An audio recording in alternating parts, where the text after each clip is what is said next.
Dajjal tidak akan muncul sebelum kedatangan Imam Mahdi. Dalam berbagai hadis, Rasulullah menceritakan sosok Imam Mahdi yang berasal dari keturunannya. Bila tidak tersisa dari dunia kecuali 1 hari, tentu Allah akan panjangkan hari tersebut sehingga Allah utus padanya seorang lelaki dariku atau dari keluargaku. Namanya seperti namaku dan nama ayahnya seperti nama ayahku. Ia memenuhi bumi dengan keadilan. Sesuai dengan sabda Rasulullah, maka Imam Mahdi bernama Muhammad atau Ahmad dengan ayah bernama Abdullah. Sifat fisik Imam Mahdi seperti hadis yang diriwayatkan Abu Daud. Tersingkap rambutnya dari arah kepala bagian depan atau dahinya lebar. Hidungnya mancung, ujungnya tajam, bagian tengahnya agak naik. Secara sederhana, bisa disimpulkan bahwa hidung Imam Mahdi tidak pesek. Imam Mahdi akan hidup dan memimpin dunia selama 7 atau 9 tahun. Hal ini sesuai dengan hadis yang diriwayatkan oleh Ibnu Majah.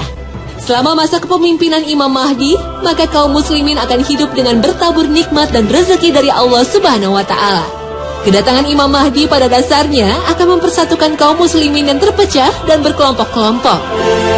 Dan setelah mampu mempersatukan kaum muslimin, maka Imam Mahdi menegakkan negara Islam dalam satu bendera. Imam Mahdi di kalangan penganut Syiah diyakini merupakan imam yang ke-12. Imam Mahdi sejatinya telah turun di tahun 356 Hijriah. Namun kaum Syiah percaya bahwa Allah menyembunyikan Imam Mahdi secara gaib dan akan memunculkannya pada saatnya nanti.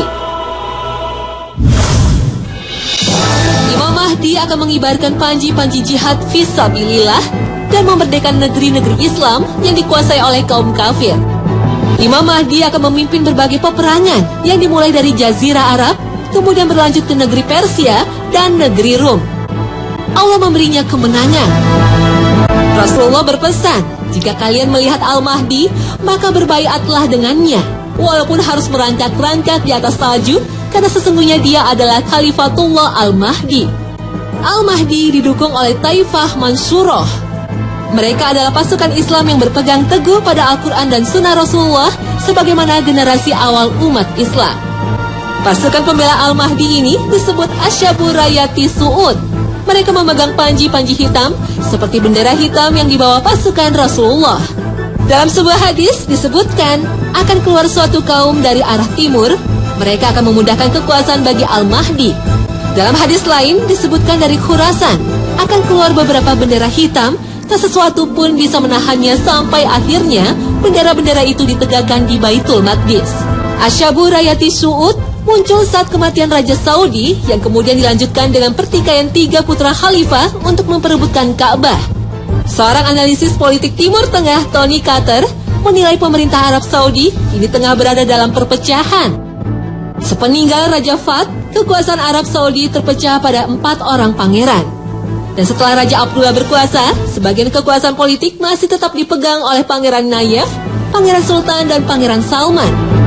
Diperkirakan setelah Raja Abdullah wafat, perseteruan antara 3 pangeran Arab akan makin memuncak. Apakah skenario ini persis seperti sabda Rasulullah? Akan berperang 3 orang di sisi perbendaharaanmu, mereka adalah putra khalifah. Tetapi tak seorang pun di antara mereka yang berhasil menguasainya.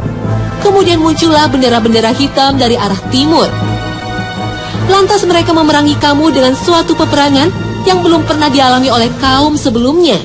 Maka jika kamu melihatnya, berbaiatlah walaupun dengan merangkak di atas salju, karena dia adalah Khalifah Allah Al-Mahdi. Siapakah sesungguhnya kelompok pembela Al-Mahdi yang disebut Asyabur Rayati Su'ud ini? Ketika turun surat Muhammad ayat 38, yang mengabarkan bahwa bangsa Arab suatu saat akan berpaling dari Rasulullah.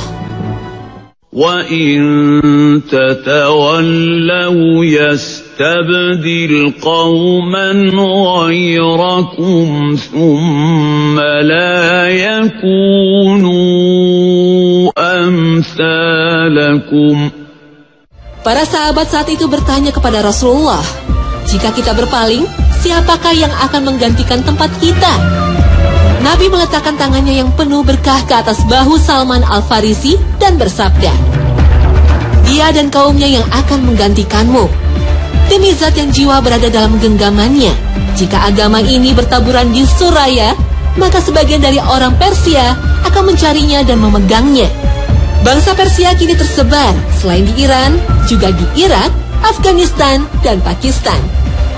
Dalam hadis lain, Rasulullah menyebutnya sebagai Bani Ishaq, keturunan Ish, putra Nabi Ishaq, keturunan dari Nabi Ibrahim alaihissalam. Mereka lah yang akan menggantikan penduduk asli Madinah yang menjadi pendukung Al-Mahdi. Mereka lah yang disebut oleh Nabi akan bertempur dengan bangsa Rum dalam peperangan yang dahsyat dan memenangkannya. Sebagian para ulama menilai kelompok Taliban di Afghanistan yang saat ini ditakuti oleh pasukan Amerika Serikat menjadi cikal bakal kelompok pendukung Al-Mahdi. Meskipun kaum muslim fundamentalis ini sering dirusak citranya oleh media barat, namun karakter dan kehidupan mereka dianggap lebih cocok sebagai kaum militan yang teguh menegakkan ajaran Islam secara utuh. Mereka juga memiliki keahlian tempur yang hebat sebagai bekal menjadi pasukan Al-Mahdi. Pandangan ini belum tentu benar, tapi belum tentu salah juga. Hanya Allah yang Maha Tahu siapakah sesungguhnya kaum yang paling berhak menjadi pembela Al-Mahdi. Wallahu a'lam.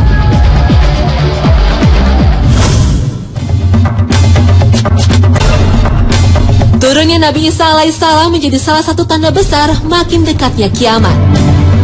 Ada sekitar 33 hadis sahih, bahkan sebagian ahli hadis mengatakan jumlahnya sekitar 90 hadis tentang kedatangan Nabi Isa pada akhir zaman. Dalam sebuah hadis, Nabi Isa akan turun di Menara Putih di Damaskus. Dalam hadis lain disebutkan, ia mengenakan 2 potong baju yang dicelup Ja'faron dan Waros dengan meletakkan kedua telapak tangan di atas sayap-sayap 2 malaikat. Jika ia menundukkan kepalanya akan menetes. Jika dia mengangkatnya, turunlah air seperti mutiara. Maka tidak ada seorang kafir pun yang mencium aroma nafasnya, kecuali dia pasti mati dan nafasnya tercium dari jarak sejauh pandangannya.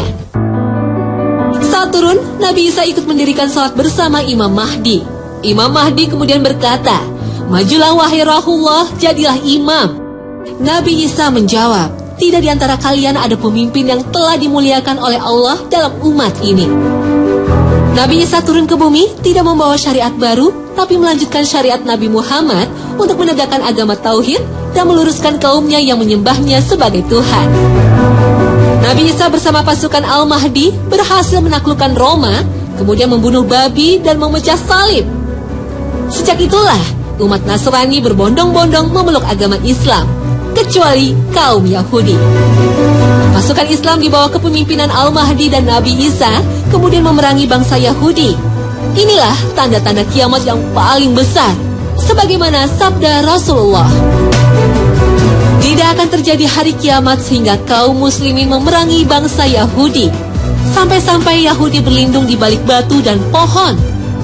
Lalu batu dan pohon tadi akan berbicara, "Wahai orang Islam, hai hamba Allah, di belakangku ada orang-orang Yahudi. Kemarilah, bunuhlah ia, kecuali pohon Gorkot, sebab ia itu sungguh pohonnya Yahudi."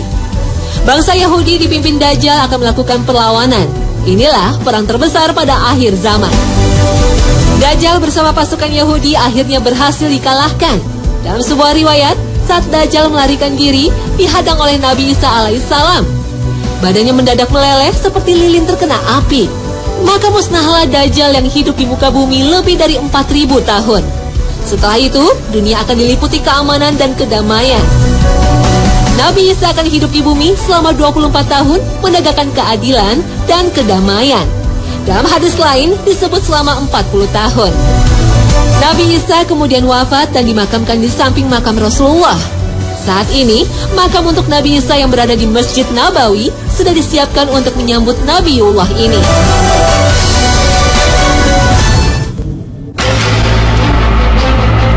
Turunnya Nabi Isa alaihissalam ke muka bumi ini merupakan tanda yang jelas datangnya hari kiamat. Allah berfirman dalam surat Az-Zukhruf, وَإِنَّهُ لَعِلْمٌ لِلسَّاعَةِ فَلَا تَمْتَرُنَّ بِهَا وَاتَّبِعُونِ هَذَا صِرَاطٌ مُسْتَقِيمٌ. Dan sesungguhnya Isa itu benar-benar adalah tanda bagi hari kiamat. Karena itu, janganlah kamu ragu-ragu tentang kiamat itu dan ikutilah aku. Inilah jalan yang lurus.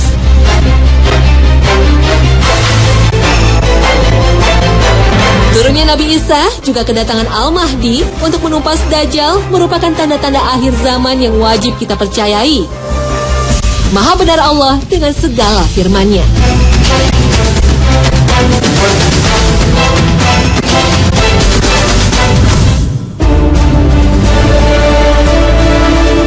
Nah pemirsa, inilah akhir kebersamaan kita dalam 3 serial kiamat. Mudah-mudahan kisah kiamat dan tanda-tandanya makin menambah keimanan kita untuk selalu mempersiapkan diri menghadapi hari akhir. Terima kasih atas perhatian Anda dan jangan lupa untuk terus menyaksikan Hasanah yang akan menyajikan berbagai tema yang lebih menarik. Wassalamualaikum warahmatullahi wabarakatuh.